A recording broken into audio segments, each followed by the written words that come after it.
எல்லாருக்கும் வணக்கம். கோவக்காய் இதை பாருங்கள், இன்றைக்கி கோவக்காய் 65 பண்ண போகிறேன். இது கழுவி அரிஞ்சு வச்சுருக்கேன். இது ஃப்ரெஷ்ஷான கோவக்காவை இது மிச்சம் இன்னொரு நாளைக்கு செய்ய. இப்போதைக்கு இது 65 பண்ண போகிறேன். இது எப்படின்னா, 1 ஸ்பூன் கடலை மாவு போட்டுக்கோங்க, கொஞ்சம் தேவையான அளவு சால்ட்டு, அதுக்கப்புறம் இதில் 2 ஸ்பூன் மிளகாய்த்தூள் போட்டு நல்லா மிக்ஸ் பண்ணிடுங்க. தேவையான அளவு சால்ட் எல்லாம் போட்டு மிக்ஸ் பண்ணிடுங்க. அது கூடவே கொஞ்சம் மஞ்சத்தூள் போட்டுருங்க.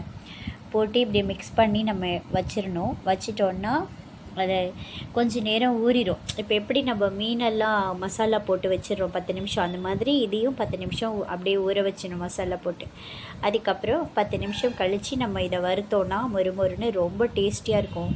நான் வறுத்ததுக்கப்புறம் உங்களுக்கு காட்டுறேன் பாருங்கள், செம்ம டேஸ்டியாக இருக்கும். வறுத்து சாப்பிட்டா அவ்வளோ ருசியாக இருக்கும். 65 மாதிரி அதை விட சூப்பராக இருக்கும். ஃப்ரெண்ட்ஸ், பிடிச்சிருந்தா நீங்களும் இது மாதிரி செஞ்சு சாப்பிடுங்க. லைக் பண்ணுங்கள், ஷேர் பண்ணுங்கள். தேங்க்யூ ஃபார் வாட்சிங்.